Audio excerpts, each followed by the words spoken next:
इस वीडियो में हम फोटोसिंथेसिस चैप्टर को स्टार्ट करने वाले हैं। फोटोसिंथेसिस, तो फोटोसिंथेसिस टर्म को अगर हम ब्रेक करते हैं तो हमें दो टर्म मिलता है। फोटोसिंथेसिस टर्म दो टर्म से मिलके बना हुआ है।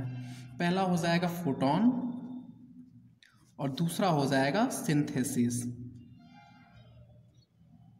पहला हो जाएगा फोटोन और दूसरा हो जाएगा सिंथेसिस। फोटोन मीन्स होता है सनलाइट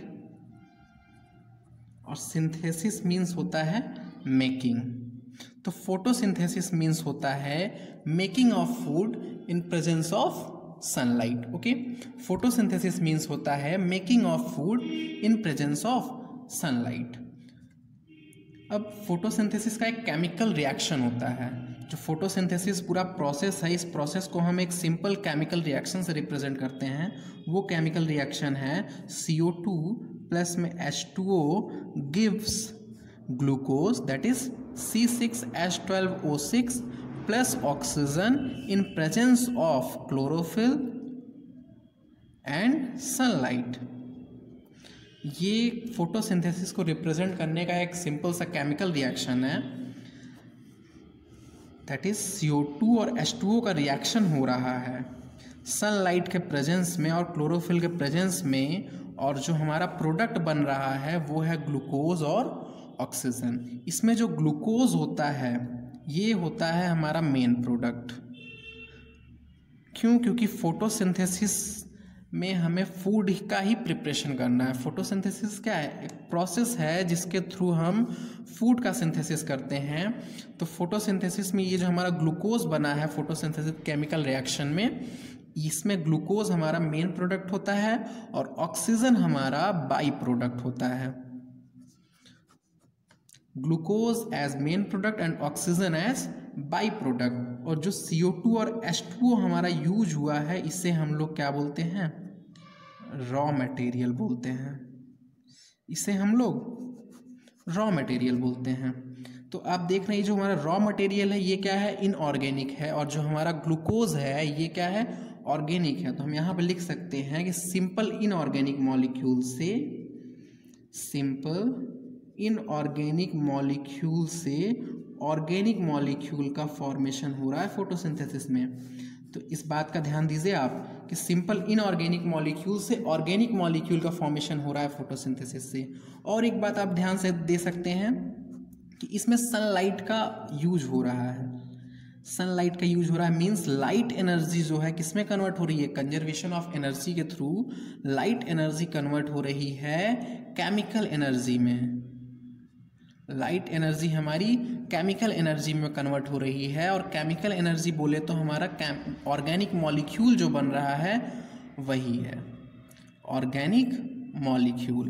अब केमिकल एनर्जी ऑर्गेनिक मॉलिक्यूल में कैसे हुई? ये जो ऑर्गेनिक मॉलिक्यूल है इसके जो बॉन्ड्स होते हैं उस बॉन्ड्स की कुछ एनर्जी होती है, उन्हीं को हम लोग यहाँ पे केमिकल एनर्जी नाम दे रहे हैं। ओके, तो फोटोसिंथेसिस प्रोसेस में हमारा लाइट एनर्जी कन्वर्ट हो रहा है केमिकल एनर्जी में। लाइट एनर्जी कन्वर्ट हो रहा है केमिकल एनर्जी में। इसलिए हम फोटोसिंथेसिस को एक और टर्म देते हैं फिजियोकेमिकल प्रोसेस।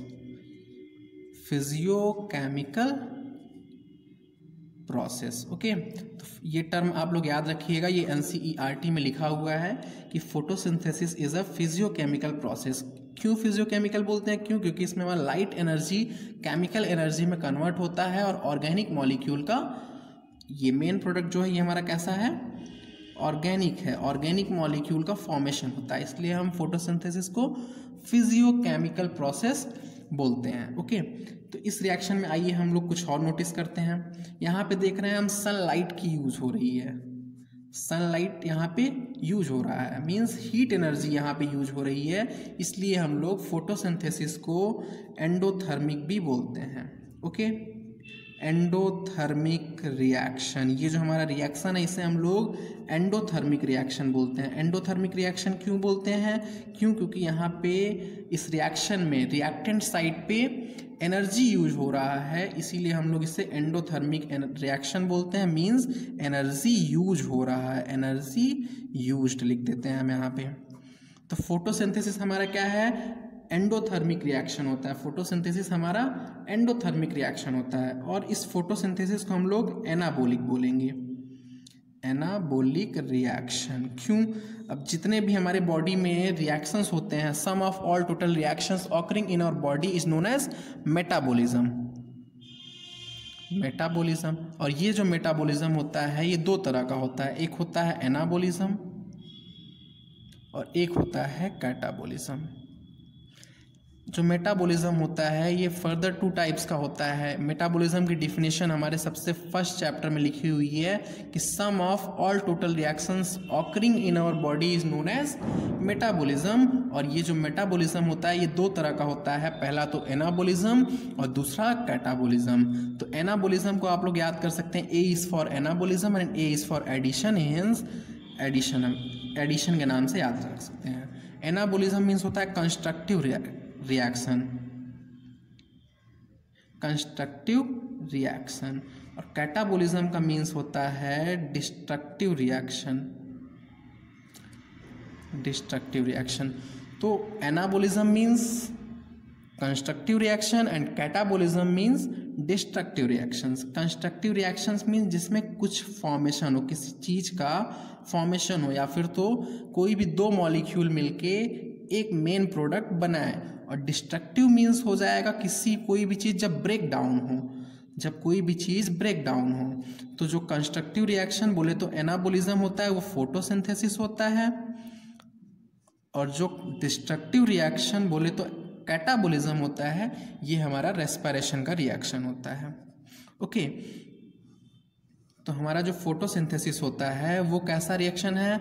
एनाबॉलिक रिएक्शन है। आपको ये टर्म याद रखना है, एनाबॉलिक रिएक्शन, जिसमें CO2 और H2O दोनों इनऑर्गेनिक रिएक्टेंट रिएक्ट करके क्या बनाते हैं? ग्लूकोज का फॉर्मेशन करते हैं। सिंपल इनऑर्गेनिक मॉलिक्यूल से ऑर्गेनिक मॉलिक्यूल बन रहा है। ओके, तो रॉ मटेरियल पहला तो हमें इसमें याद रखना होगा कि रॉ मटेरियल कौन कौन सा हो रहा है। यहाँ पे CO2 है, H2O है, क्लोरोफिल है, सनलाइट है। अब इन मटेरियल्स को प्लांट लेते कहाँ से हैं? तो आपको पता है CO2 एटमॉस्फेयर से लेते हैं, एटमॉस्फेयर से। H2O रूट के थ्रू लेते हैं, सॉइल से। H2O कहाँ से आ रहा है? सॉइल से आ रहा है। CO2 कहाँ से आ रहा है? एटमॉस्फेयर से आ रहा है। Sunlight, sun as a source of energy के थ्रू लेते हैं। एंड क्लोरोफिल प्लांट में प्रेजेंट होता है। तो इसका मतलब हम यहाँ पे नोटिस कर सकते हैं कि जिस पार्ट में क्लोरोफिल नहीं होगा वहाँ पे फोटोसिंथेसिस रिएक्शन नहीं होगा। प्लांट के जिस पार्ट में क्लोरोफिल नहीं होगा उस पार्ट में फोटोसिंथेटिक रिएक्शन नहीं हो सकता है। तो आपको इस बात को यहाँ पे ध्यान रखना होगा। क्लोरोफिल एक तरह का पिगमेंट है और इस पिगमेंट का काम मात्र इतना होता है कि ये सनलाइट को ट्रैप करता है, सनलाइट को पकड़ता है, सनलाइट को ट्रैप करता है। ओके, इस क्लोरोफिल का फंक्शन होता है टू ट्रैप दी सनलाइट। तो आइए अब हम ये जो हमारा रिएक्शन है फोटोसिंथेसिस का, जो हमारा केमिकल रिएक्शन है, इस रिएक्शन को अब हम ब्रेक करके देखते हैं। तो इस रिएक्शन को अगर हम ब्रेक करते हैं तो हमें दो रिएक्शन में ये ब्रेक हो जाएगा। पहला हो जाएगा H2O का ब्रेकडाउन। H2O के ब्रेकडाउन से बनेगा ऑक्सीजन प्लस H+ बन रहा है। इस रिएक्शन में H+ नहीं दिखाया गया है। क्यों? क्योंकि यही H2O का H+ CO2 से रिएक्ट करता है और ग्लूकोज बना ले रहा है। यहाँ का ये जो हाइड्रोजन है ये H2O से आ रहा है। तो इसमें अगर हम फोटोसिंथेटिक रिएक्शन को अगर हम ब्रेक डाउन करें तो दो पार्ट में हो रहा है। पहला H2O से ऑक्सीजन बन रहा है और H+ बन रहा है, और दूसरा हो जाएगा CO2 से ग्लूकोज का बनना, दैट इज C6H12O6। तो फोटोसिंथेटिक रिएक्शन को हम लोगों ने ब्रेक किया और दो पार्ट में ये ब्रेक हो चुका है। और ये जो हमारा पहला रिएक्शन होता है ये सनलाइट के प्रेजेंस में होता है। सनलाइट के प्रेजेंस में होता है मीन्स यहाँ पे क्लोरोफिल नीडेड होगा। क्लोरोफिल चाहिए होगा सनलाइट को ट्रैप करने के लिए, और सनलाइट यहाँ पे यूज होगा और ये रिएक्शन यहाँ पे अकर होगा। ओके, ये रिएक्शन हुआ। सनलाइट नीडेड है मीन्स इसको हम लोग क्या बोल सकते हैं? लाइट रिएक्शन बोल सकते हैं। क्यों? क्योंकि हमारा लाइट डिपेंडेंट है, लाइट पे डिपेंड है ये रिएक्शन। ये रिएक्शन हमारा कैसा है? लाइट डिपेंडेंट है। लाइट डिपेंडेंट मीन्स लाइट पे डिपेंड होके ये रिएक्शन हो रही है, इसलिए हम इसे लाइट रिएक्शन बोलते हैं। ओके और ये जो हमारा दूसरा वाला रिएक्शन है CO2 से ग्लूकोज का बनना और H+ को साथ में लेके, इसे हम लोग डार्क रिएक्शन बोलते हैं। डार्क रिएक्शन बोलते हैं। ये जो H+ होता है ये ट्रैप कर लिया जाता है किससे? ऑक्सीडाइजिंग एजेंट के थ्रू। ऑक्सीडाइजिंग एजेंट के थ्रू ये H+ ट्रैप कर लिया जाएगा। वो ऑक्सीडाइजिंग एजेंट क्या है हम लोग आगे देखेंगे। NADP होता है। ये ऑक्सीडाइजिंग एजेंट कौन सा होता है? NADP+। ओके तो ये जो हमारा NADP होता है ये H+ को ट्रैप कर लेता है और यही NADP यहाँ पे जा कर के ये H+ यहाँ डायरेक्ट H+ के फॉर्म में नहीं आता, इस ऑक्सीडाइजिंग एजेंट के फॉर्म में आता है और ये CO2 यहाँ पे हमारा रिड्यूस हो जाता है किसमें? C6H12O6। ये एक सिंगल स्टेप रिएक्शन नहीं है, ये मल्टी स्टेप रिएक्शन है। हम इस रिएक्शन को पढ़ेंगे केल्विन साइकिल में। ओके तो डार्क रिएक्शन में हम लोगों ने देखा कि ये लाइट इंडिपेंडेंट होता है, इस पे लाइट का कोई भी डिपेंडेंसी नहीं है, लाइट इंडिपेंडेंट होता है। लाइट इंडिपेंडेंट होता है मीन्स लाइट का डिपेंडेंसी इस रिएक्शन पे नहीं है। तो डार्क रिएक्शन का मतलब ये नहीं है कि ये रिएक्शन रात में होती है। डार्क रिएक्शन का मतलब ये है कि ये रिएक्शन पे लाइट का कोई भी इफेक्ट नहीं है, लाइट पे ये रिएक्शन डिपेंड नहीं करता है। But it depends on, dark reaction do not depends on light, but the dark reaction depends on the product of light reaction. The product of light reaction that is H+. Dark reaction light पे depend तो नहीं करता है but product of light reaction पे depend करता है, depends on product of light reaction, product of light reaction. तो ये बात आपको समझनी होगी कि जो डार्क रिएक्शन होता है वो लाइट पे डिपेंड नहीं करता है, इंडिपेंडेंट ऑफ लाइट होता है, लाइट इंडिपेंडेंट होता है। बट लाइट रिएक्शन में जो हमारा प्रोडक्ट बना है उस पर डिपेंड करता है। तो आप यहाँ से देख सकते हैं एक बात और कि जो CO2 है वो H+ के प्रेजेंस में ग्लूकोज बना रहा है, मीन्स यहाँ पे CO2 का क्या हो रहा है? रिडक्शन हो रहा है। CO2 का रिडक्शन हो रहा है, ये बात ध्यान देना होगा आपको। CO2 का रिडक्शन हो रहा है और H2O का, यहाँ पे H2O से ऑक्सीजन बन रहा है और H+ means removal of hydrogen हो रहा है, मीन्स H2O का क्या हो रहा है? यहाँ पे ऑक्सीडेशन हो रहा है। H2O का ऑक्सीडेशन हो रहा है। आप देख सकते हैं यहाँ पे ऑक्सीजन -2 स्टेट में है, -2 स्टेट से 0 स्टेट में जा रहा है। मीन्स जब यहाँ पे लॉस ऑफ इलेक्ट्रॉन होता है तो हम लोग उसे ऑक्सीडेशन बोलते हैं। तो यहाँ पे H2O का ऑक्सीडेशन हो रहा है और CO2 का रिडक्शन हो रहा है। एक पॉइंट आप यहाँ पे और नोट कर सकते हैं कि जो यहाँ पे ऑक्सीजन आ रहा है ये कहाँ से आ रहा है। आपसे क्वेश्चन पूछा जा सकता है कि जो फोटोसिंथेसिस का केमिकल रिएक्शन है उसमें जो ऑक्सीजन प्रोड्यूस होता है वो ऑक्सीजन कहाँ से आता है? H2O से और CO2 से कहाँ से आता है? तो इसका आंसर हो जाएगा कि ये जो ऑक्सीजन है, ये जो ऑक्सीजन है ये H2O से आता है। ये एक केमिकल, ये हम एक्सपेरिमेंट में देखेंगे कैसे इसको प्रूफ किया गया था। इस बात को कैसे प्रूफ किया गया था कि H2O से ही ये ऑक्सीजन आ रहा है, हम इसे एक्सपेरिमेंट्स में देखेंगे। ओके तो हम लोग फोटोसिंथेसिस में देखा कि making of food in presence of sunlight is known as photosynthesis. Photosynthesis में simple inorganic molecule organic molecule में कन्वर्ट हो रहा है।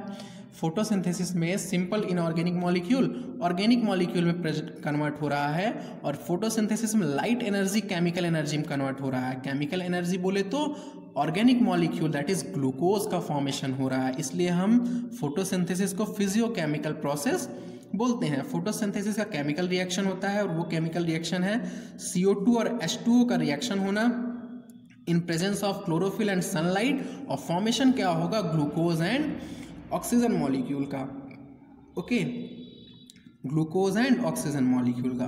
तो इस रिएक्शन का अगर मेन प्रोडक्ट पूछा जाए क्या होगा तो मेन प्रोडक्ट है ग्लूकोज और बाई प्रोडक्ट हो जाएगा इसका ऑक्सीजन, और इसका रॉ मटेरियल क्या क्या हो जाएगा? CO2 and H2O। CO2 plant atmosphere के थ्रू लेता है और H2O सॉइल के थ्रू लेता है। ओके अब जो फोटोसिंथेसिस रिएक्शन होता है ये हमारा एंडोथर्मिक रिएक्शन है, मींस इसमें हमारा एनर्जी यूज होता है, लाइट एनर्जी यूज होता है। फोटोसिंथेसिस हमारा एनाबोलिक रिएक्शन है। एनाबोलिक क्यों है? क्योंकि ये हमारा कंस्ट्रक्टिव रिएक्शन है। कंस्ट्रक्टिव बोले तो किसी भी दो मॉलिक्यूल्स मिलकर के एक नया मॉलिक्यूल बन रहा है, इसलिए ये हमारा कंस्ट्रक्टिव रिएक्शन है और ये एनाबोलिक कहलाएगा। ओके, तो अब अगर हम फोटोसिंथेसिस रिएक्शन को दो पार्ट में ब्रेक करें, फोटोसिंथेटिक का जो हमारा केमिकल रिएक्शन था उसे हम अगर दो पार्ट में ब्रेक करें तो पहला रिएक्शन तो हमारा ये होता है और दूसरा रिएक्शन ये होता है। पहला रिएक्शन क्या है? H2O का O2 और H+ में बनना, और ये कहाँ पे होगा? ये कैसे होगा? हमारा सनलाइट के प्रेजेंस में होगा। हम लोग फोटोलिसिस ऑफ वाटर, इसी प्रोसेस को हम लोग फोटोलिसिस ऑफ वाटर बोलते हैं, फोटोलिसिस ऑफ वाटर। और फोटोन मीन्स तो मैं बता चुका हूँ क्या होता है। फोटोन मीन्स सनलाइट, तो photolysis of water means break down of water molecule in presence of sunlight is known as photolysis of water. तो यहाँ पे आप देख सकते हैं फोटोलिसिस ऑफ वाटर हमारा लाइट रिएक्शन में होता है, ना कि डार्क रिएक्शन में। फोटोलिसिस ऑफ वाटर हमारा लाइट रिएक्शन में होता है। ये सारे पॉइंट्स हैं, इंटरलिंक्ड हैं और ये सब क्वेश्चंस बनते हैं। और फोटोलिसिस ऑफ वाटर में ही हमारा H+ का फॉर्मेशन होता है। ये H+ हमारा ऑक्सीडाइजिंग एजेंट के थ्रू डार्क रिएक्शन में जाता है। ऑक्सीडाइजिंग एजेंट के थ्रू डार्क रिएक्शन में जाता है। ऑक्सीडाइजिंग एजेंट कौन कौन सा है? ऑक्सीडाइजिंग एजेंट कौन सा है? तो NADP है। ध्यान दीजिएगा यहाँ पे NADP है। ओके, क्योंकि रेस्पिरेशन में हमारा NAD होता है। तो इस रिएक्शन को हम लोग लाइट रिएक्शन बोलते हैं। लाइट रिएक्शन क्यों बोलते हैं? क्योंकि हमारा सनलाइट पे डिपेंडेंट है। सनलाइट पे डिपेंडेंट है इसलिए इसे हम लाइट रिएक्शन बोलेंगे। और दूसरी ओर ये जो हमारा CO2 से ग्लूकोज मॉलिक्यूल बन रहा है इसे हम डार्क रिएक्शन बोलते हैं। क्यों? क्योंकि हमारा लाइट इंडिपेंडेंट रिएक्शन है। But dark reaction light reaction के प्रोडक्ट पे डिपेंड करता है। ओके, अब H2O का क्या हो रहा है? यहाँ पे ऑक्सीडेशन हो रहा है और CO2 का क्या हो रहा है? रिडक्शन हो रहा है। इसलिए हम लोग फोटोसिंथेसिस को रिडॉक्स रिएक्शन भी बोल सकते हैं। ध्यान देने वाली बात है, फोटोसिंथेसिस को हम लोग रिडॉक्स रिएक्शन भी बोल सकते हैं। Okay, photosynthesis is a redox reaction. क्यों? क्योंकि वहाँ पे H2O का होता है ऑक्सीडेशन और CO2 का होता है रिडक्शन। तो आइए आगे चलते हैं। अब इम्पॉर्टेंस देख लेते हैं हम कि फोटोसिंथेसिस की इम्पॉर्टेंस क्या है। इम्पॉर्टेंस ऑफ फोटोसिंथेसिस, तो फोटोसिंथेसिस का इम्पॉर्टेंस हमें पता ही है। सबसे पहला इम्पॉर्टेंस हो जाएगा यहाँ पे source of food. Source of food हो जाएगा। फोटोसिंथेसिस फूड का सोर्स है, major source of food. Source of food सिर्फ और सिर्फ फोटोसिंथेसिस ही है। डायरेक्ट और इनडायरेक्ट अगर हम कार्निवोर को देखें, एक एग्जांपल मैं यहाँ पे देना चाहूँगा कि जो हमारा कार्निवोर होते हैं वो किसी दूसरे एनिमल पे डिपेंडेंट होते हैं अपने फूड के लिए। प्लांट पे बिल्कुल भी डिपेंड नहीं होते हैं। ये प्लांट पे नहीं डिपेंडेंट होते हैं, पर इनडायरेक्टली ये भी प्लांट पे डिपेंड होते हैं। कार्निवोर एनिमल भी इनडायरेक्टली प्लांट पे। क्यों? क्योंकि कार्निवोर एनिमल फीड करता है हमारे हर्बीवोर पे। हर्बीवोर एनिमल पे फीड करता है और ये जो हमारे हर्बीवोर एनिमल होते हैं ये हमारे प्लांट पे डिपेंड करते हैं।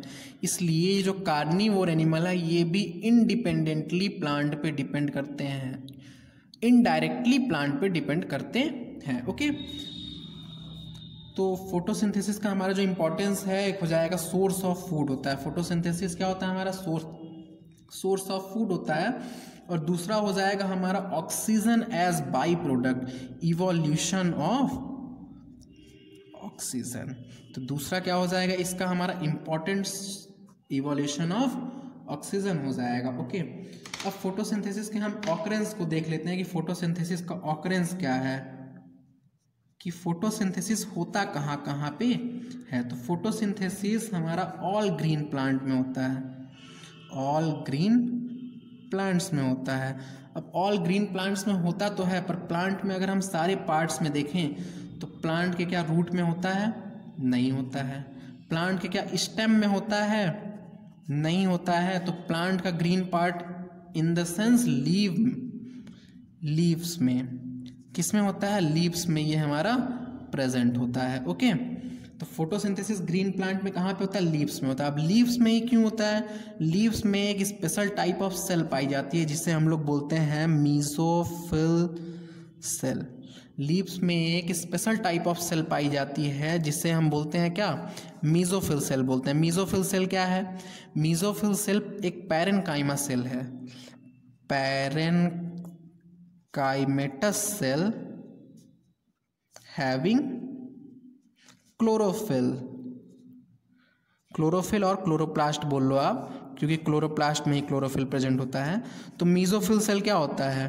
Parenchymatous cell having chloroplast is known as mesophyll cell, और ये मीजोफिल सेल हमारे लीव्स में प्रेजेंट होता है। मीजोफिल सेल एक हम लोगों ने नाम दे दिया है। पैरेनकाइमा सेल में अगर हमारा क्लोरोप्लास्ट प्रेजेंट होता है तो हम ऐसे सेल को मीजोफिल सेल बोलते हैं, और क्लोरोप्लास्ट मीन्स क्लोरोफिल ही तो हमें चाहिए है फोटोसिंथेसिस के लिए। तो जिन सेल में हमारा क्लोरोप्लास्ट होगा, बोले तो क्लोरोफिल होगा, उन सेल्स में फोटोसिंथेटिक रिएक्शन होंगे। ओके, स्टेम में नहीं होता है, स्टेम में एब्सेंस होता है हमारा फोटोसिंथेसिस, बट ग्रीन स्टेम में होता है। ध्यान देने वाली बात यह है कि ग्रीन स्टेम जो होती हैं, ग्रीन स्टेम मीन्स उसमें हमारा क्लोरोप्लास्ट प्रेजेंट है और ग्रीन स्टेम में प्रेजेंट होता है ये। ओके, ग्रीन स्टेम में ये प्रेजेंट होता है। अब रूट में तो ये फोटोसिंथेसिस नहीं होता है, बट एक एक्सेप्शन केस भी है। एक्सेप्शन केस हम देख लेते हैं। कुछ ऐसे भी रूट होते हैं जिनमें फोटोसिंथेसिस होता है, उसे हम लोग क्या बोलते हैं? Photosynthetic root. उसे हम लोग क्या बोलते हैं? Photosynthetic root. Photosynthetic root example देख लेते हैं हम फोटोसिंथेटिक रूट का क्या है। तो फोटोसिंथेटिक रूट का दो एग्जाम्पल है। पहला हो जाएगा ट्रापा। ट्रापा को हम लोग वाटर चेस्टनट बोलते हैं। वाटर चेस्टनट बोले तो सिंघाड़ा जो आप लोग खाते हैं। तो ट्रापा हो जाएगा पहला, जिसमें फोटोसिंथेटिक रूट प्रेजेंट होता है। रूट भी फोटोसिंथेसिस करता है ट्रापा में। और दूसरा हो जाएगा टीनोस्पोरा। टीनोस्पोरा, पहला ट्रापा, दूसरा टीनोस्पोरा। ये दो प्लांट है जिसमें रूट में भी फोटोसिंथेसिस होता है, मीन्स फोटोसिंथेटिक रूट इसमें प्रेजेंट होता है। ओके, तो ऑल ग्रीन प्लांट्स में हमारा फोटोसिंथेसिस होता है। फोटोसिंथेसिस रूट में नहीं होता, ग्रीन प्लांट के स्टेम में नहीं होता है, non green root non green stem में नहीं होता है, लीव्स में होता है। क्यों? क्योंकि लीव्स में ही मेसोफिल सेल्स प्रेजेंट होती है। ओके, अब यहाँ पे अगर हम देखें तो फंजाई में भी नहीं होता है, साइनोबैक्टीरिया में होता है। जो हमारा फोटोसिंथेसिस होता है किस में प्रेजेंट होता है? साइनोबैक्टीरिया में भी प्रेजेंट होता है। ये होगा हमारा पहला एग्जाम्पल, ऑल ग्रीन प्लांट। दूसरा हो जाएगा हमारा साइनोबैक्टीरिया। फोटोसिंथेसिस साइनोबैक्टीरिया में भी प्रेजेंट होता है। साइनोबैक्टीरिया क्या है? Blue green algae. ध्यान दीजिए आप, फोटोसिंथेटिक प्लांट में यहाँ पे प्लांट किंगडम के सारे प्लांट आ जाएंगे। प्लांट किंगडम के सारे प्लांट आ जाएंगे। और साइनोबैक्टीरिया मीन्स प्लांट किंगडम में एल्गी भी है, एल्गी भी आ जाएगा। और साइनोबैक्टीरिया ब्लू ग्रीन एल्गी है। तो एक क्वेश्चन है आपसे कि क्या साइनोबैक्टीरिया एल्गी है? क्या साइनोबैक्टीरिया एल्गी है? तो आंसर होगा नहीं। एनसीईआरटी में प्लांट किंगडम में एक लाइन लिखा हुआ है कि साइनोबैक्टीरिया को हम ब्लू ग्रीन एल्गी बोलते हैं, बट ये एल्गी नहीं है, ये एक प्रोकैरियोटिक सेल है। साइनोबैक्टीरिया हमारा कैसा है? प्रोकैरियोटिक सेल होता है। कैसा होता है? प्रोकैरियोटिक सेल होता है, मीन्स ये एल्गी नहीं है। साइनोबैक्टीरिया एल्गी नहीं है। ओके, तो साइनोबैक्टीरिया जो कि हमारा प्रोकैरियोटिक सेल है, किंगडम मोनेरा में प्रेजेंट है, इसमें भी हमारा फोटोसिंथेसिस होता है। इसके अलावा एक पॉइंट यहाँ पे आपको ध्यान देने वाली बात है, दो पॉइंट्स मैं बताऊंगा ध्यान देने वाली बात, जो कि डाई एटम्स एक एग्जाम्पल दिया हुआ है हमारे प्रोटिस्ट में। तो डाई एटम्स को हम लोग क्या बोलते हैं? Chief producer of ocean, CHI, chief producer of ocean. Ocean में जो फोटोसिंथेसिस का मेजर रोल प्ले करता है वो होता है डाई एटम्स। ओके, तो इसीलिए हम डाई एटम्स को क्या बोलते हैं? Chief producer of ocean. ये पॉइंट प्रोटिस्ट में लिखा हुआ है, आप ध्यान से पढ़ेंगे प्रोटिस्ट में डाई एटम्स को, तो उसमें आपको मिलेगा कि diatoms is chief producer of ocean. और एक दूसरा पॉइंट ये है, एल्गी के बारे में कि एल्गी जो होता है more than 50% of CO2 present in earth, present on earth का फिक्सेशन करता है। मीन्स जितना भी CO2 प्रेजेंट है अर्थ में उसमें से मोर देन 50% CO2 का फिक्सेशन करता है कौन? एल्गी करता है। ये पॉइंट आपको एल्गी वाले में मिल जाएगा। एल्गी के बारे में ये पॉइंट है कि मोर देन 50% जो CO2 होता है उसका फिक्सेशन करता है कौन? एल्गी करता है। ओके, तो ये कुछ इंट्रोडक्टरी पॉइंट थे फोटोसिंथेसिस के। अब इसके आगे हम देखते हैं अब फोटोसिंथेसिस होता कहाँ है। हमने बताया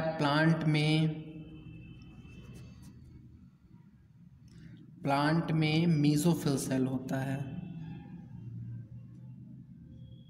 मीजोफिल सेल, और इसी मीजोफिल सेल में हमने बोला कि फोटोसिंथेसिस का प्रोसेस होता है। और ये मीजोफिल सेल कैसा सेल है? ये हमारा पैरेनकाइमेटस सेल होता है। वो पैरेनकाइमेटस सेल जिसमें क्या प्रेजेंट हो? क्लोरोप्लास्ट प्रेजेंट हो, उन्हें ही हम मीजोफिल सेल बोलते हैं।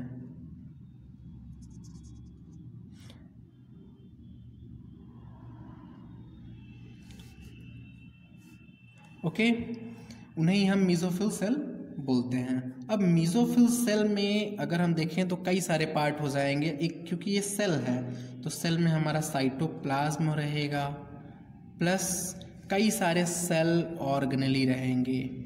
साइटोप्लाज्म होगा और कई सारे सेल ऑर्गेनेली रहेंगे। तो क्वेश्चन ये है कि ये जो प्लांट है इसमें फोटोसिंथेसिस होता कहाँ पे है? मीजोफिल सेल के किस पार्ट में होता है? क्या साइटोप्लाज्म में होता है या फिर तो किसी सेल ऑर्गेनेली में होता है?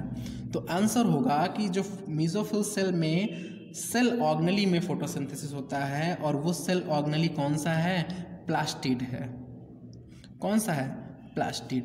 प्लास्टिड में फोटोसिंथेसिस होता है, वो भी प्लास्टिड में सारे प्लास्टिड नहीं, प्लास्टिड एक सेल ऑर्गेनेली है। आइए प्लास्टिड के बारे में हम थोड़ा सा पढ़ लेते हैं। प्लास्टिड क्या है? प्लांट में प्रेजेंट होता है, एक सेल ऑर्गेनेली है जो कि सिर्फ और सिर्फ प्लांट्स में प्रेजेंट होता है और फोटोसिंथेटिक प्लांट्स में प्रेजेंट होता है। ओके, तो प्लास्टिड हमारा तीन तरह का होता है। एक होता है क्लोरोप्लास्ट, दूसरा होता है हमारा क्रोमोप्लास्ट, और तीसरा होता है हमारा ल्यूकोप्लास्ट। प्लास्टिड सिर्फ और सिर्फ प्लांट में प्रेजेंट होता है, मीन्स यहाँ पे लिख देते हैं हम present only in plants, only and only plant में प्रेजेंट होता है। प्लास्टिड तीन तरह का हो जाएगा, chloroplast, chromoplast, leucoplast. Chloroplast green coloured का होता है। कैसा होता है? ये हमारा ग्रीन कलर का होता है और इसका फंक्शन क्या होता है? फोटोसिंथेसिस। तो आप देख सकते हैं कि प्लास्टिड में तो फोटोसिंथेसिस होता है, पर एक स्पेशल टाइप ऑफ प्लास्टिड में होता है जिसे हम क्लोरोप्लास्ट बोलते हैं, जिसमें green coloured pigment chlorophyll present होता है। ओके, क्लोरोफिल प्रेजेंट होता है, उन्हीं प्लास्टिड में हमारा फोटोसिंथेसिस का रिएक्शन होता है। तो क्लोरोप्लास्ट में हमारा फोटोसिंथेसिस होता है और ये हमारा ग्रीन कलर का होता है। और chromoplast, as chromo represent colour, तो ये हमारा डिफरेंट कलर का होता है, डिफरेंट कलर्ड का होता है। और इसका फंक्शन होता है पेटल्स को, सेपल्स को कलर प्रोवाइड करना। अगर आप प्लांट में आप फ्लावर को देखें, फ्लावर में कई सारे जो कलर्स होते हैं वो कलर हमारे क्रोमोप्लास्ट की वजह से होते हैं। कलर ऑफ फ्लावर यहाँ पर लिख सकते हैं हम, कलर ऑफ फ्लावर देता है ये। या फिर तो अगर हम देखें लीव्स की अगर डिफरेंट कलर हमारी होती है तो वो भी क्रोमोप्लास्ट की ही वजह से है। ओके, ल्यूकोप्लास्ट हमारा वाइट कलर का होता है। कैसा होता है? वाइट कलर का होता है और इसका फंक्शन होता है स्टोरेज ऑफ फूड। ल्यूकोप्लास्ट का फंक्शन होता है स्टोरेज ऑफ फूड। ओके, तो हम लोगों ने देखा प्लास्टिड तीन तरह का होता है, क्लोरोप्लास्ट, क्रोमोप्लास्ट और ल्यूकोप्लास्ट होता है। अब जो क्लोरोप्लास्ट होता है वो ग्रीन कलर्ड होता है, इसलिए ये हमारा फोटोसिंथेसिस का फंक्शन करता है, और जो क्रोमोप्लास्ट होता है वो डिफरेंट कलर्ड का होता है। तो ये हमारा colour of petal, sepal, flower में हम यहाँ पे लिख सकते हैं किस पे, पेटल में, सेपल में, इन सब में डिफरेंट डिफरेंट कलर जो होता है वो हमारा क्रोमोप्लास्ट की वजह से होता है। और एक लास्ट प्लास्टिड जिसे हम लोग क्या बोलते हैं, ल्यूकोप्लास्ट बोलते हैं, ये वाइट कलर का होता है और इसमें स्टोरेज ऑफ फूड होता है। अब ये हमारा प्लास्टिड एक सेल ऑर्गेनेली है, तो सिर्फ और सिर्फ यूकैरियोटिक सेल में ही प्रेजेंट होगा, यूकैरियोटिक सेल में ही प्रेजेंट होगा, ये हमारा प्रोकैरियोटिक सेल में नहीं होता है। मीन्स साइनोबैक्टीरिया में प्लास्टिड नहीं होता है। नोट कीजिए यहाँ पे आप, साइनोबैक्टीरिया को मैंने बताया कि वो प्रोकैरियोटिक सेल होता है, तो साइनोबैक्टीरिया में प्लास्टिड नहीं होता है। तो यहाँ पे एक पॉइंट मैं लिख देता हूँ कि साइनोबैक्टीरिया में प्लास्टिड नहीं होता है। तो साइनोबैक्टीरिया में फोटोसिंथेसिस कहाँ होता है, तो क्रोमैटोफोर, क्रोमैटोफोर में। क्रोमैटोफोर एक साइनोबैक्टीरिया में मेम्ब्रेन का एक्सटेंशन है, ये क्या है, मेम्ब्रेनस एक्सटेंशन है, मेम्ब्रेनस एक्सटेंशन है, जिसमें क्या होता है, कलर मीन्स क्लोरोफिल प्रेजेंट होता है। साइनोबैक्टीरिया क्या है, एक हमारा प्रोकैरियोटिक सेल है, प्रोकैरियोटिक सेल है, और साइनोबैक्टीरिया में हमारा प्लास्टिड नहीं होता है। साइनोबैक्टीरिया में क्रोमैटोफोर प्रेजेंट होता है, जो कि क्या है, मेम्ब्रेनस एक्सटेंशन है, इसी में हमारा पिगमेंट प्रेजेंट होता है, पिगमेंट प्रेजेंट होता है। तो किस में प्रेजेंट होता है, क्रोमैटोफोर में प्रेजेंट होता है। ये टर्म आपको याद रखना होगा, क्रोमैटोफोर, जिसमें कि क्या प्रेजेंट होता है, पिगमेंट प्रेजेंट होता है। ओके, एक पॉइंट यहाँ पे हम और देखना चाहेंगे कि ये जो हमारा ल्यूकोप्लास्ट होता है ये फर्दर 3 टाइप्स का होता है। अगर हम लोग प्लास्टिड पढ़ ही रहे हैं तो थोड़ा अच्छे से पढ़ लेते हैं। जो ल्यूकोप्लास्ट होता है वो फर्दर 3 तरह का होता है। पहला होता है एमायोप्लास्ट, दूसरा होता है एल्यूरोप्लास्ट, और तीसरा होता है इलायोप्लास्ट।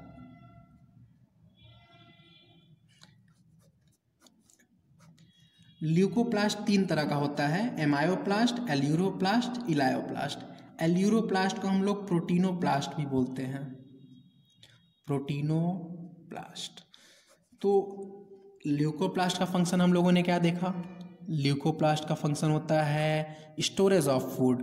तो जो 3 तरह के हमारे जो ल्यूकोप्लास्ट हैं, ये नाम इस बेसिस पे दिया गया है कि फूड कैसा है, कौन सा फूड स्टोर हो रहा है। तो एमायोप्लास्ट में स्टार्च का स्टोरेज होता है, स्टार्च का, तो इसलिए एमायोप्लास्ट किस में प्रेजेंट होगा, आपको पोटैटो में दिख सकता है। एमायोप्लास्ट कहाँ दिख सकता है, पोटैटो में दिख सकता है। एमायोप्लास्ट आपको उन सारे प्लेस पे दिखेगा जहाँ पे स्टार्च की स्टोरेज होती है। तो एग्जाम्पल के रूप में हमने एक दे दिया पोटैटो, और ये NCERT में लिखा हुआ है। प्रोटीनोप्लास्ट में प्रोटीन का स्टोरेज होता है, और इलायोप्लास्ट में फैट्स का होता है। आप याद रख सकते हैं EF, इलायोप्लास्ट फैट्स। ओके, तो ये हमारा सीड्स में प्रेजेंट होगा।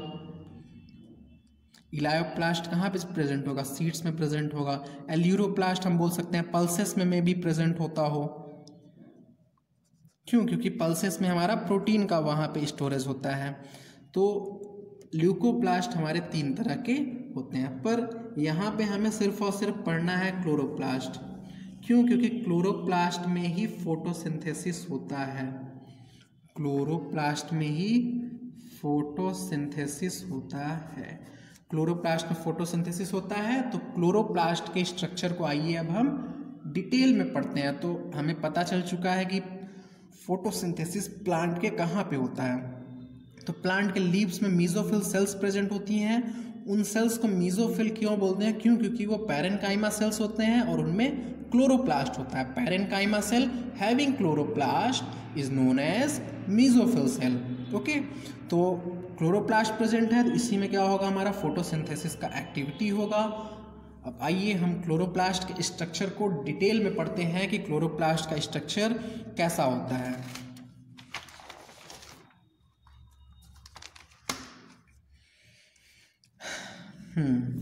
तो क्लोरोप्लास्ट डबल मेम्ब्रेनस सेल ऑर्गेली होता है। डबल मेम्ब्रेनस बोले तो एक मेम्ब्रेन ये हुआ और इसका दूसरा मेम्ब्रेन इसी के बगल में होता है। ओके, तो जो क्लोरोप्लास्ट होता है, फिर तो जो प्लास्टिड होते हैं, सारे प्लास्टिड में डबल मेम्ब्रेनस स्ट्रक्चर होते हैं। तो क्लोरोप्लास्ट में डबल मेम्ब्रेन होते हैं। इसके अंदर पे एक साइटोप्लाज्म लाइक मटेरियल फील्ड होता है जिसे हम स्ट्रोमा बोलते हैं। ओके, इसमें प्लेट्स लाइक का स्टैक पाया जाता है, मींस कई सारे प्लेट एक के ऊपर एक के ऊपर एक क्या होते हैं, ऐसे रखे होते हैं। फिर से इधर भी यही है, ऐसे ही कई सारे होते हैं। इन सभी का नाम भी हम बताएंगे, पहले आप स्ट्रक्चर को समझिए। ये क्या हुआ, ऐसे प्लेट प्लेट कई सारे अरेंज होते हैं और ये प्लेट्स क्या होते हैं, आपस में कनेक्टेड होते हैं। ये भी आपस में क्या हुआ, ऐसे कनेक्टर हुआ और इसी तरीके के कनेक्शंस कई सारे पाए जाते हैं। इस तरह के कनेक्शंस कई सारे पाए जाते हैं इस स्ट्रोमा में। ये जो साइटोप्लाज्म लाइक मटेरियल है इसे हम स्ट्रोमा बोलते हैं। इस स्ट्रोमा में ये प्लेट्स के स्टैल्क पाए जाते हैं, कई सारे ऐसे प्लेट एक दूसरे के ऊपर क्या होते हैं, अरेंज्ड होते हैं। ओके, और इस स्ट्रोमा में मीन्स जो साइटोप्लाज्म लाइक मटेरियल है इसमें राइबोसोम भी प्रेजेंट होता है। इसमें राइबोसोम भी प्रेजेंट होता है और साथ में mRNA भी प्रेजेंट होता है और साथ में DNA मॉलिक्यूल भी प्रेजेंट होता है। ओके, तो ये हमारा हुआ क्लोरोप्लास्ट का एक स्ट्रक्चर।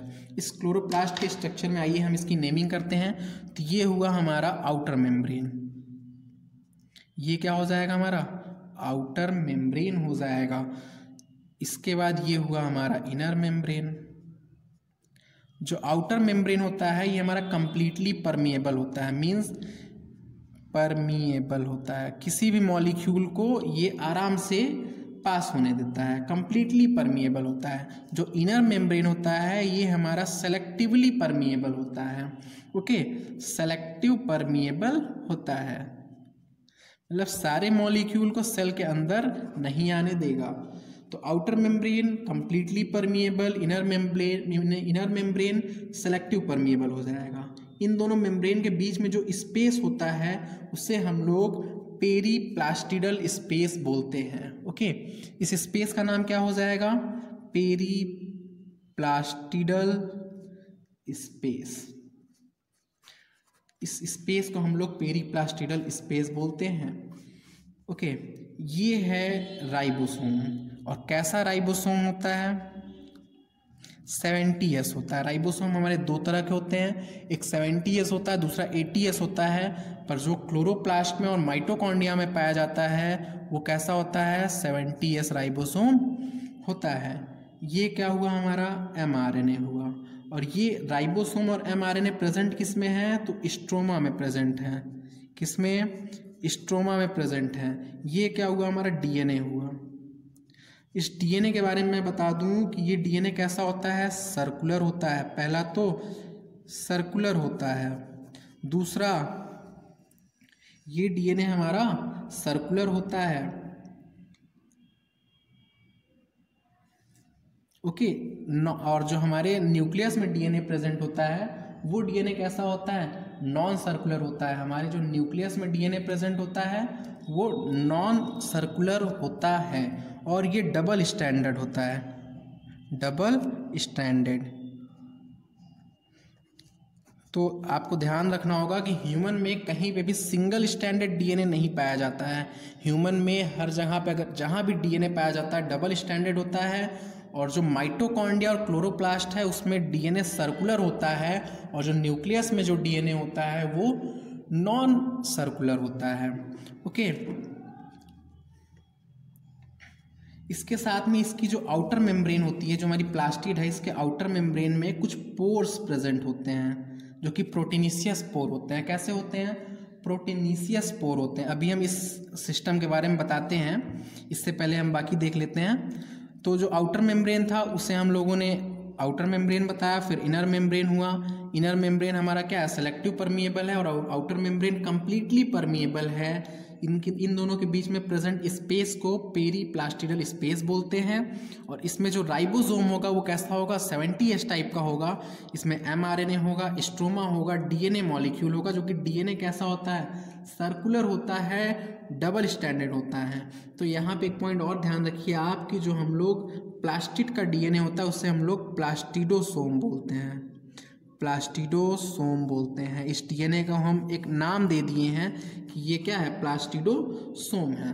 अब हमने बताया कि इसके आउटर मेम्ब्रेन में, ध्यान दीजिए इस बात को कि आउटर मेम्ब्रेन में, इनर मेम्ब्रेन में नहीं, आउटर मेम्ब्रेन में पोर्स प्रेजेंट होते हैं जिन्हें हम लोग पोरिन प्रोटीन कहते हैं, पोरिन प्रोटीन, जिसके थ्रू स्मॉल प्रोटीन का क्या होता है, एंट्री होता है। इस पोरिन प्रोटीन का फंक्शन क्या होता है, ये स्मॉल प्रोटीन को पैसेज देते हैं, स्मॉल प्रोटीन को पैसेज देते हैं, ठीक। ये पोरिन प्रोटीन यहाँ पे प्रेजेंट होता है। अब ये जो पोरिन प्रोटीन होता है, ये पोरिन प्रोटीन के बारे में पहले तो मैं बता दूं कि NCERT में लिखा हुआ है। अगर आप ट्रांसपोर्ट इन प्लांट चैप्टर में 3rd पेज पे देखेंगे तो पोरिन प्रोटीन के बारे में लिखा हुआ है। पोरिन प्रोटीन हमारा क्लोरोप्लास्ट, माइटोकॉन्ड्रिया और बैक्टीरिया में प्रेजेंट होता है। तो ध्यान देना होगा यहाँ पे, पोरिन प्रोटीन प्रेजेंट कहाँ कहाँ होता है, क्लोरोप्लास्ट में होता है, माइटोकॉन्ड्रिया में होता है और बैक्टीरिया में होता है। और इसका फंक्शन क्या होता है, जो हमारी स्मॉल प्रोटीन्स हैं उनको ये पैसेज देता है, स्मॉल प्रोटीन्स को पैसेज देता है। तो इस प्लास्टिड में हम लोगों ने सब कुछ, सारे स्ट्रक्चर को देख लिया है, सिर्फ बचा है तो ये सिस्टम। इस सिस्टम को हम लोग क्या बोलते हैं, ये इसको हम डिटेल में देखते हैं। तो इस सिस्टम को हम निकाल के बाहर रख देते हैं। देखिए क्या है, हमारा प्लेट्स है, ऐसे ही कई सारी होंगी, कई सारी बंडल होंगी। आइए हम इस सेल को और मैग्नीफाई करते हैं, जहाँ 3 बनाए थे वहाँ पे हम कई सारी आपको दिखाते हैं।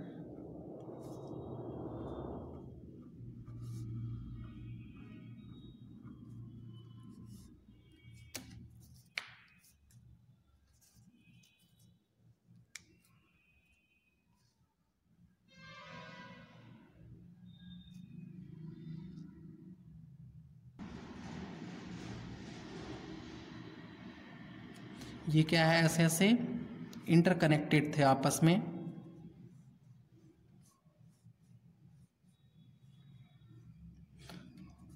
तो इसी तरह से इन्हें हम कनेक्ट कर देते हैं। ये हमारा cytoplasmic like material that is stroma में प्रेजेंट होगा, ये स्ट्रोमा में ऐसे प्रेजेंट है। अब इस एक पूरे सिस्टम का एक नाम है, इसे हम बोलते हैं ग्राना। ये जो पूरा एक एक सिस्टम है इसे हम लोग क्या बोलते हैं, ग्राना बोलते हैं। और ये जो एक सिंगल प्लेट का स्टैल्क है इन्हें हम लोग ग्रानम बोलते हैं। ओके, तो जो ग्राना है वो एक पूरे, ये जो हमारा सिस्टम है इसे हम लोग ग्राना बोल रहे हैं और इस एक को हम ग्रैनम बोल रहे हैं। और ये जो ग्रैनम होता है, ये ग्रैनम आपस में जिससे कनेक्टेड होता है इसे हम लोग स्ट्रोमा लैमली बोलते हैं। क्या बोलते हैं, स्ट्रोमा लैमली बोलते हैं। ये हुआ हमारा स्ट्रोमा लैमली।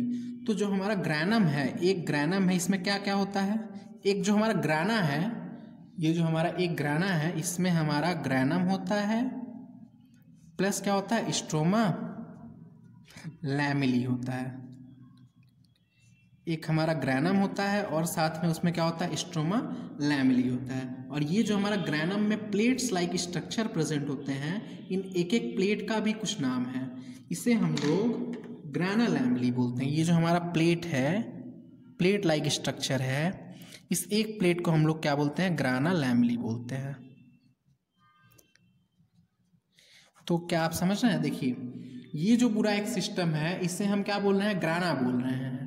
और इस सिस्टम में जो एक एक यहाँ पे हमारा बंडल है इसे हम क्या बोलते हैं, ग्रानम बोलते हैं। और ये जो हमारा ग्रानम में कई सारे प्लेट्स लाइक स्ट्रक्चर है इसे हम ग्राना लैमली बोलते हैं, इसे हम ग्राना लैमली बोलते हैं। और इसी का एक दूसरा नाम भी है, यानी कि जो ग्रैनम होता है, ये जो ग्राना होता है ये किससा बना होता है, हमारा ग्रैनम और स्ट्रोमा लैमली से बना होता है। और जो हमारा ग्रैनम होता है वो हमारा किससे बना होता है? ग्राना लैमेली से, और इसी को हम लोग क्या बोलते हैं? थैलाकॉइड। ओके, तो जो हमारा ग्रैनम होता है वो हमारा ग्राना लैमेली और थैलाकॉइड से बना होता है। ध्यान दीजिए आप, स्ट्रोमा लैमेली ये है जो कि ग्रैनम को कनेक्ट कर रही है। स्ट्रोमा लैमेली ग्रैनम को कनेक्ट करती है और ग्राना लैमेली ग्रैनम में प्रेजेंट होता है। ओके, तो यहाँ पे अब हम इसके स्ट्रक्चर को पढ़ लेते हैं। इसका जो हमारा सबसे सिंपल स्ट्रक्चर है वो क्या है? ग्राना लैमेली, दैट इज थैलाकॉइड। ये थैलाकॉइड ही है, ये सब क्या है? एक एक थैलाकॉइड है। तो हम थैलाकॉइड के स्ट्रक्चर को अब पढ़ लेते हैं। थैलाकॉइड, तो जो थैलाकॉइड होता है सिंगल मेम्ब्रेनस होता है। कैसा होता है? इसमें हमारा सिंगल मेम्ब्रेन प्रेजेंट होता है। थैलाकॉइड में सिंगल मेम्ब्रेन प्रेजेंट होता है और इसी को हम लोग क्या बोलते हैं? Photosynthetic unit. फोटोसिंथेटिक यूनिट बोलते हैं। सिंगल मेम्ब्रेन प्रेजेंट होता है थैलाकॉइड में और थैलाकॉइड को ही हम फोटोसिंथेटिक यूनिट बोलते हैं। ओके, इसके स्ट्रक्चर को अगर हम बनाए तो ये हुआ हमारा। इसके हम मेम्ब्रेन को थोड़ा थिक बना दे रहे हैं। इस मेम्ब्रेन में ये क्या होगा हमारा? इसका आउटर साइड होगा, मीन्स स्ट्रोमा वाला साइड होगा, और अंदर वाला जो पोर्शन होगा उससे हम लोग क्या बोलते हैं? ल्यूमेन बोलते हैं। उससे हम लोग ल्यूमेन बोलते हैं क्योंकि वो हमारा फ्री स्पेस होता है। और इनर साइड में ही यहीं पे क्या होता है? क्लोरोफिल मॉलिक्यूल प्रेजेंट होता है। तो ध्यान दीजिए आप कि क्लोरोफिल मॉलिक्यूल कहाँ पे प्रेजेंट है, पिगमेंट कहाँ पे प्रेजेंट है? तो पिगमेंट प्रेजेंट इन थैलाकॉइड। यहाँ पे लिख देते हैं हम, pigment present in thylakoid membrane. Thylakoid membrane, और इसी को हम लोग क्या बोल सकते हैं? ग्राना लैमेली में। ओके, पिगमेंट हमारा कहाँ प्रेजेंट होता है? थैलाकॉइड मेम्ब्रेन और ग्राना लैमेली में प्रेजेंट होता है। ये पॉइंट आपको नोट करना होगा। और किधर प्रेजेंट होता है? तो ल्यूमेन के साइड पे प्रेजेंट होता है। हम पिगमेंट को जब पढ़ाएंगे तो उसमें हम डिटेल में इसे और एक्सप्लेन करेंगे। तो पिगमेंट हमारा कहाँ प्रेजेंट होता है? थैलाकॉइड में प्रेजेंट होता है, इसीलिए हम थैलाकॉइड को ही फोटोसिंथेटिक यूनिट बोलते हैं। और ल्यूमेन के साइड में ये हमारा पिगमेंट प्रेजेंट होता है। और एक पॉइंट अगर हम यहाँ पे नोट करें इस प्लास्टिड में, तो हमारे प्लास्टिड में क्या क्या प्रेजेंट है? राइबोसोम है, mRNA है, बोले तो RNA है, सारे तरह के RNA होंगे, और साथ में क्या है? राइबोसोम है, RNA है, और क्या है? DNA है। तो आप यहाँ से ध्यान दे रहे होंगे कि ये क्या है? प्रोटीन सिंथेसाइजिंग मशीनरी है और प्रोटीन सिंथेसाइजिंग इक्विपमेंट है। प्रोटीन सिंथेसाइजिंग इक्विपमेंट, ये क्या है? प्रोटीन सिंथेसाइजिंग इक्विपमेंट हो जाएगा। प्लास्टिड में प्रोटीन सिंथेसाइजिंग इक्विपमेंट प्रेजेंट है। तो एक पॉइंट यहाँ पे आप और ध्यान दीजिए कि जो हमारा प्रोटीन सिंथेसाइजिंग इक्विपमेंट कहाँ कहाँ प्रेजेंट होता है? तो एक तो हमारा साइटोप्लाज्म में प्रेजेंट है, सेल के, प्लास्टिड में प्रेजेंट है, और माइटोकॉन्ड्रिया में प्रेजेंट है। ओके, प्रोटीन सिंथेसाइजिंग इक्विपमेंट कहाँ कहाँ प्रेजेंट है? साइटोप्लाज्म में है, प्लास्टिड में है, और अब क्लोरोप्लास्ट को हम थोड़ा और आगे ले चलते हैं। तो इससे पहले अभी हम लोगों ने फोटोसिंथेसिस के जो रिएक्शन था उससे हम लोगों ने ब्रेक किया था, और ब्रेक करने पे जो हमारा फोटोसिंथेसिस का रिएक्शन था उससे ब्रेक किया तो एक हमारा हुआ डार्क रिएक्शन और एक हुआ था हमारा लाइट रिएक्शन। तो जो डार्क रिएक्शन और लाइट रिएक्शन है ये दोनों ही हमारे प्लास्टिड दैट इज क्लोरोप्लास्ट में होते हैं। और लाइट रिएक्शन कहाँ पे होता है, डार्क रिएक्शन कहाँ पे होता है, ये हम लोग समझ ले। तो लाइट रिएक्शन, ये जो हमारा लाइट रिएक्शन है हम लोग LG से याद रख सकते हैं। LG कंपनी का बहुत कुछ आता है, LG टीवी फ्रिज वगैरह वगैरह। तो लाइट रिएक्शन को हम लोग LG से याद करेंगे, that is light reaction grana में होता है। कहाँ पे होता है, ग्राना में होता है, या फिर तो हम लोग इसे बोल सकते हैं ग्रानल लैमेली में। ग्राना में कहाँ पे होता है, ग्रानल लैमेली में। क्यों? क्योंकि ग्राना की सबसे जो हमारी स्मॉलेस्ट यूनिट है वो क्या है? ग्रानल लैमेली है। तो जो लाइट रिएक्शन होती है वो कहाँ होती है? ग्रानल लैमेली में होती है। और जो डार्क रिएक्शन होती है वो हमारा स्ट्रोमा में होता है। स्ट्रोमा, वो स्ट्रोमा में होता है। स्ट्रोमा बोले तो जो हमारा साइटोप्लाज्म लाइक मटेरियल है उसमें हमारा डार्क रिएक्शन होता है। तो फोटोसिंथेसिस रिएक्शन में हम लोगों ने देखा था एक डार्क रिएक्शन थी और एक थी लाइट रिएक्शन। तो डार्क रिएक्शन की जो हमारी साइट है, साइट ऑफ डार्क रिएक्शन, ये क्वेश्चन कई बार आया हुआ है। तो डार्क रिएक्शन हमारा स्ट्रोमा में होता है और लाइट रिएक्शन हमारा ग्राना में होता है, मीन्स ग्राना लैमेली में होता है। हम फिगर में भी आपको दिखा दें, ये है फिगर। इसमें जो ये रहा हमारा स्ट्रोमा, ये जो मैट्रिक्स लाइक या फिर तो साइटोप्लाज्म लाइक मटेरियल है, ये है हमारा स्ट्रोमा।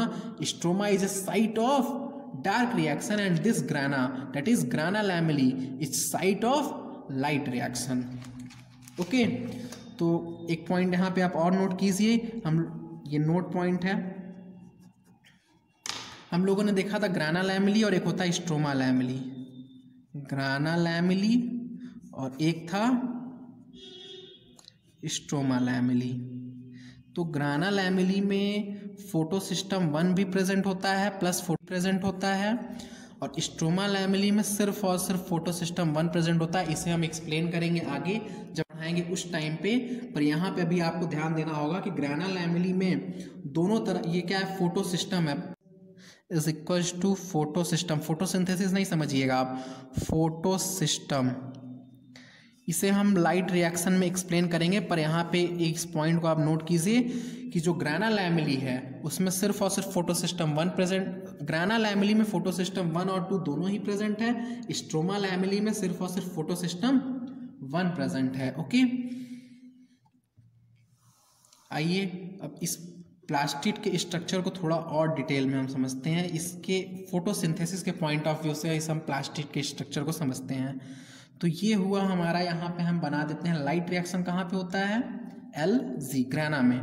तो ये हम स्ट्रक्चर बना देते हैं किसका? ग्राना का। ये क्या हुआ हमारा? यहाँ पे ये हुआ हमारा ग्राना। और एक बॉक्स में हम दिखा देते हैं क्या? स्ट्रोमा। ये डायरेक्ट क्वेश्चन आया हुआ है, इसी क्वेश्चन को मैं एक्सप्लेन कर दे रहा हूँ यहाँ पे। ये एक क्वेश्चन आया हुआ है, इनकम्प्लीट बनाया गया है इस डायग्राम को उस क्वेश्चन में, और उससे आपको फिल करके कंप्लीट करना होता है। तो आइए यहाँ मैं एक्सप्लेन भी कर देता हूँ। तो ये हुआ हमारा ग्राना और ये हुआ हमारा स्ट्रोमा। ये ग्राना हुआ, ये हुआ स्ट्रोमा। ग्राना में कैसा होता है हमारा? लाइट रिएक्शन होता है। ग्राना में कैसा होता है? लाइट रिएक्शन होता है। यहाँ पे क्या होता है? डार्क रिएक्शन होता है। लाइट रिएक्शन का दूसरा भी नाम है जिसे हम लोग क्या बोलते हैं? हिल रिएक्शन बोलते हैं। ये नाम याद रखिए आप, हिल रिएक्शन बोलते हैं। डार्क रिएक्शन को हम कैल्विन साइकिल बोलते हैं। क्या? Calvin cycle. क्यों? क्योंकि मेल्विन कैल्विन ने पहली बार इस डार्क रिएक्शन को क्लोरेला एल्गी के थ्रू क्या किया था? आइडेंटिफाई किया था। क्लोरेला एल्गी के थ्रू मेल्विन कैल्विन ने कैल्विन साइकिल को पूरा बताया था, इसलिए इस डार्क रिएक्शन को हम लोग कैल्विन साइकिल भी बोलते हैं। ओके, ये हुआ हमारा लाइट रिएक्शन, जिसे हम लोग क्या बोल रहे हैं? हिल रिएक्शन बोल रहे हैं। तो इस ग्राना में क्या होता है? हमारा सनलाइट पड़ता है। ये है सनलाइट। इस ग्राना में सनलाइट पड़ता है। सनलाइट की ज़रूरत किस में होती है? लाइट रिएक्शन में होती है। पिछला याद कीजिए आप लोग, सनलाइट की रिक्वायरमेंट किस में होती है? लाइट रिएक्शन में होती है, इसीलिए इसे हम लोग लाइट रिएक्शन बोलते हैं। तो इस ग्राना में क्या होता है? हमारी सनलाइट पड़ती है और ये रूट के थ्रू क्या लाया? वाटर लाया। रूट के थ्रू वाटर लाया। सनलाइट पड़ी ग्राना पे, वाटर यहाँ पे आ चुका था, ये वाटर कन्वर्ट हो गया किसमें?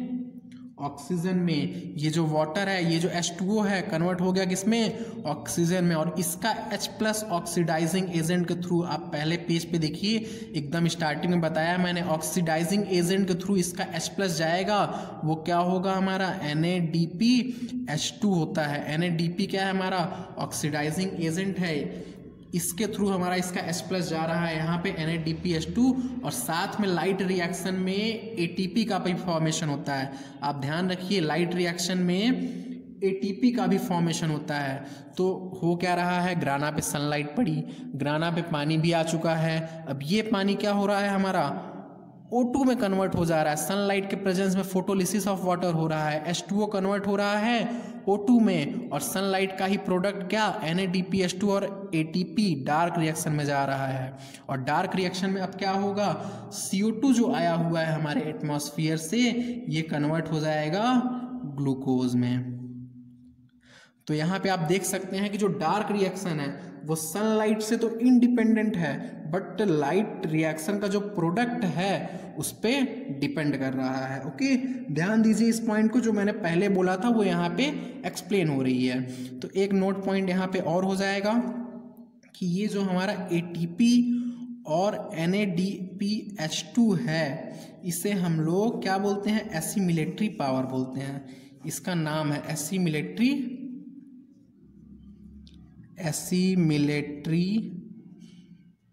पावर। और ये NADPH2 क्या है, हमारा ऑक्सीडाइजिंग एजेंट है। ऑक्सीडाइजिंग एजेंट का फंक्शन क्या होता है, ये हमारा ऑक्सीडाइजिंग एजेंट है। ऑक्सीडाइजिंग एजेंट क्या,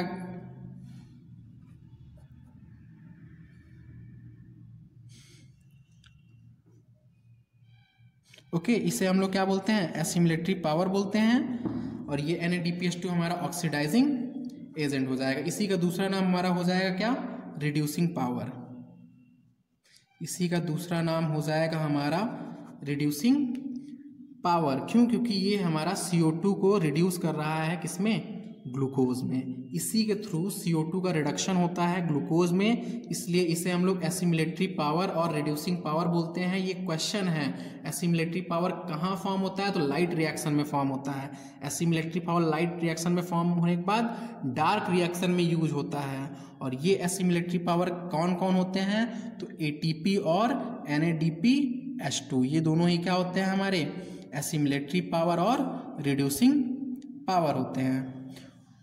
ओके, तो इस लेक्चर को हम यहीं पे एंड करते हैं। इसके बाद हम नेक्स्ट लेक्चर में जो फोटोसिंथेसिस के रिएक्शंस थे, एक्सपेरिमेंट्स थे, हम उन्हें देखेंगे। फोटोसिंथेसिस के एक्सपेरिमेंट्स को देखेंगे और साथ में पिगमेंट के बारे में देखेंगे। नेक्स्ट लेक्चर में हमारा क्या होगा, नेक्स्ट लेक्चर में हमारा एक्सपेरिमेंट्स होगा कि फोटोसिंथेसिस की पूरी खोज कैसे हुई, मतलब उसके पूरे जो जितने भी रिएक्शंस हैं और जितने भी स्टेप्स हैं उन सबको कैसे फाइंड आउट किया गया। तो नेक्स्ट लेक्चर में हमारे उन सारे एक्सपेरिमेंट्स को देखेंगे और साथ में पिगमेंट्स को देखेंगे कि पिगमेंट कैसे क्या होते हैं, कहाँ पे प्रेजेंट होते हैं। ये तो हमने बता दिया कि थैलाकोइड के मेम्ब्रेन में इनर साइड में प्रेजेंट होते हैं, पर उसके बारे में हम डिटेल में स्टडी करेंगे पिगमेंट के बारे में और एक्सपेरिमेंट्स को देखेंगे। Okay, thank you.